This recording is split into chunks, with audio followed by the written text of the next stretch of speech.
India ভিজিটের জন্য এখানে packing হয়ে গেছে, চলে আসলাম এয়ারপোর্ট। তো এখানে আমি আইস ওয়াইন দেখছিলাম, তখন নজর গেলো হুইস্কির দিকে। তো আমি আমার বন্ধুর জন্য হুইস্কি নিয়ে নিয়েছি, ও হুইস্কি পছন্দ করে। এবার চলে যাচ্ছি একটু গেটের দিকে। এখানে আমি দাঁড়িয়ে আছি একটু ইমপেশেন্স হয়ে।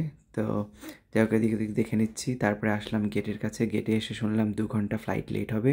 তো আমি একটু লাউঞ্জে গিয়ে একটু খাওয়া দাওয়া করে নিলাম। আর এখানে ম্যাঙ্গো কেকটা আর এর সাথে ছিল রাসবেরি কেক, দুটোই খুবই অসাধারণ ছিল।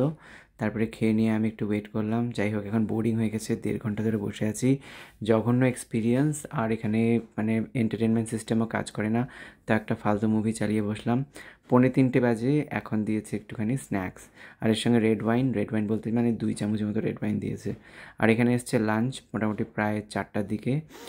লাঞ্চটা খুব একটা ভালো ছিল না, তবে এই যে ওই ভেজিটেবলটা ভালো ছিল ভাতের সঙ্গে। আর এর সঙ্গে একটু দিয়েছে জল।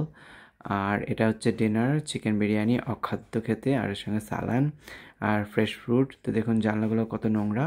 তো আমার এয়ার ইন্ডিয়া এক্সপিরিয়েন্স এত বাজে হয়েছে, মানে আমি জাস্ট আমার রিটার্ন করতে হবে, তারপরে I am never flying with air India anymore. তো দিল্লি চলে এসেছি, এবার ইমিগ্রেশনের জন্য চলে যাচ্ছি এদিকে। ইমিগ্রেশন সব কমপ্লিট, এবার চলে যাচ্ছি আমার বন্ধুর বাড়িতে। এটা আমি যাচ্ছি গুরগাঁও, একদম এটা cyber city, end of Gurgaon. তো তারপরে মোটামুটি পৌঁছে গেছি বন্ধুর বাড়িতে। আর প্রচণ্ড টায়ার্ড, ওখানে আমি দেখতে পাচ্ছি পুল আছে, তো এখন যাবো পুলে।